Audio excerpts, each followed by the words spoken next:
বছরের প্রথম দিন আমার স্বামী আমার ছেলেকে কি সারপ্রাইজ দিল এই ভিডিওটা আপনার শেয়ার করবো। আসসালামু আলাইকুম। প্রতিদিনের মতন আরেকটা নিউ ব্লগ। তো যাই হোক, এদিকে সকাল সকাল আজকে যেই ঠান্ডা পড়ছে বছরের দিনে, তো এই দেখেন আমি করলাম, গাছগুলো দেখতে আসলাম। মাসাল্লাহ দিলে আজকে সব সবজিগুলো দেখাই দেবো। মরিচ এসে দেখেন এতটুকু গাছে কতগুলো মরিচ এসে, মাসাল্লাহ। সবাই মাসাল্লাহ বলবেন কিন্তু। তো যাই হোক, বছরের দিনকাল কার কেমন যাইতেছে কমেন্টে একটু জানাবেন, কার এলাকায় কেমন শীত পড়ছে। যাই হোক, দেখেন আমার গাছ নিউ গাছ লাগাইতে আসি। মাসাল্লাহ দিলে নেক্সট ভিডিওগুলোতে দেখতে পারবেন একে একে অনেকগুলো গাছ, পুদিনা পাতা এই পাতা আমি সব গাছ আবার নিজে সব কিছু করতেছি। আবার মরিচের চারা মানে সব আরও টব সংগ্রহ করতেছি। তা যাই হোক, দেখেন আমার কাছে কত সবজি টবজি হয়ে রয়েছে ছাদ বাগানের কাছে। টুকিটাকি সবজি, টমেটো, পুদিনা পাতা, বিলাতি ধনিয়া পাতা আমি সব একটু করে দেখাইতেছিলাম। মশলা দিলে যে পুদিনা পাতা দেখেন কত সুন্দর হয়েছে, মেহেন্দির চারা। আর দেখেন মিষ্টি কুমড়ার কাছে ফুল ফুটেছে, আবার মিষ্টি কুমড়াও হইতেছে। আর এদিকে বছরের প্রথম দিনের জন্য কি কি রান্না করলাম, কি কি করলাম, আর আমার হাজব্যান্ড কি সারপ্রাইজ দিল এই ভিডিও শেয়ার করব। তো রাত্রের জন্য একটু হালকা পাতলা একটু পোলাও রান্না করছিলাম, মানে হ্যাপি নিউ ইয়ারের আগের দিন এটা। তো যাই হোক, গতকালকের এটা। আর এদিকে একটু পোলাও রান্না করে দিলাম। তো পোলাও রান্না করার পরে একটু চিকেন ফ্রাই করব।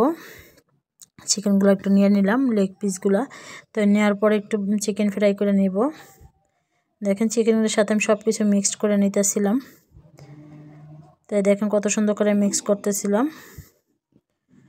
সুন্দর করে মিক্স করে নিতেছিলাম চিকেনগুলো যেরকম করে। আর এদিকে পোলাওটা আমার প্রায় হয়ে যেতেছে। তো আমি পোলাওটা লাড়াচাড়া দিয়ে একটু করে নিলাম, ব্রেস্তা দিয়ে। আমি তো পোলাওটা হয়ে গেছে পারফেক্টই।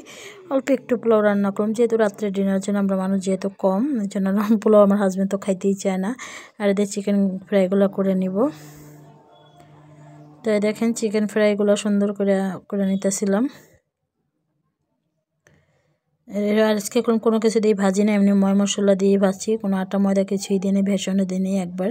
আর আমার ছেলে বলতেছে আবার চিপ ভাজা খাবে, আবার ছেলেকে একটু চিপ ভেজে দিলাম। চিকেন ফ্রাই করলাম, একটু পোলাও রান্না করলাম। দেখেন চিপসগুলো আমি ভেজে নিলাম। ভেজা চিকেনের ফ্রাইয়ের ভিতরে তেলগুলো ছিল। তো আমার ছেলে বলতেছিল যে চিকেন ফ্রাই খাবে, চিপস ভাজা খাবে। তো এই তো আমরা চিপস ভাজাও খাইতেছিলাম। আজকে অনেক খাবার খাইতেছিলাম। আমার হাজব্যান্ড তো কত কিছু নিয়ে আসছে, দেখলে তো অবাক হয়ে যাবেন।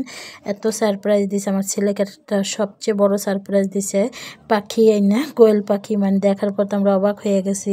আর ওদিকে আমার হাজব্যান্ড আবার নান গ্রিল আনছে, রসমালাই আনছে, মানে সব বলতেছে একসাথেই খাও।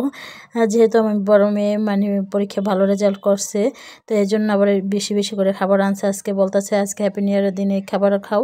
আবার মেয়ের পরীক্ষা ভালো রেজাল্ট হওয়ার পরে রসমালাই আনছে, নান গ্রিল আনছে। যাই হোক, এগুলো আমরা খেতেছি। এগুলো খাওয়ার পরে আবার 12টার দিক দিয়ে পোলাও আর চিকেন খাবো। আর এই দেখেন এগুলো আনছে, ভাপা পিঠা আনছে, মানে কোনটা থেকে কোনটা খাবো, মানে সব পছন্দের খাবার আনছে আমার মেয়ের জন্য, যা যা পছন্দ করে, ভালো রেজাল্ট করছে দেখে। দেখেন তাই তো সুন্দর করে দেয় আমরা খাবারগুলো খাইতেছি। আর এই দেখেন আমাদের সারপ্রাইজগুলো, আমার ছেলেকে আমার হাজব্যান্ড সারপ্রাইজ দিল যে কোয়েল পাখি এনে। এগুলো আমার দুপুরে বলছিল একটা জিনিস আনবো, কিন্তু বলে নাই। পরে দেখি 4টা কোয়েল পাখি নিয়ে আসছে। মাশাল্লাহ দিলে কত সুন্দর, কিউট, মানে অনেক সুন্দর লাগতেছিল। মাশাল্লাহ দিলে কোয়েল পাখিগুলো যে দেখেন একটা খাঁচা সহ নিয়ে আসছে। তো এই তো আমার ছেলে তো পুরো দমে খুশিতে লাল, মানে আব্বুটি কি আনছো। অনেক দিন আগে থেকেই বলতেছিল কোয়েল পাখি এনে দিতে আর মাছ এনে দিতে, অ্যাকোরিয়াম, তো আনা হয় নাই। আর এদিকে আমার আজকে হলো যে ভাপা পিঠাও নিয়ে আসছে। তো এগুলো একটু পরে বেড়া করছি, মানে ওই ডান গেটে খাওয়ার পর, রসমালাই খাওয়ার পরে আবার এগুলো বেড়ে করছি। মানে বললাম না, আজকে সব খাবার বছরের প্রথম দিন আর আগের দিনে সব খাবার আজকে। তো এই তো পিঠাগুলো খাইয়ে এখন আমরা রাত 12টার সময় আমরা খাইতেছিলাম চিকেন আর পোলাও। আর এদিকে দেখে আমার হাজব্যান্ড আবার আরেকটা গিফট আনছে, এটা 1 মিনিটে 1 মিনিটে দিছে। তো এই তো সবাই ভালো থাকবেন, সুস্থ থাকবেন, আল্লাহ হাফেজ।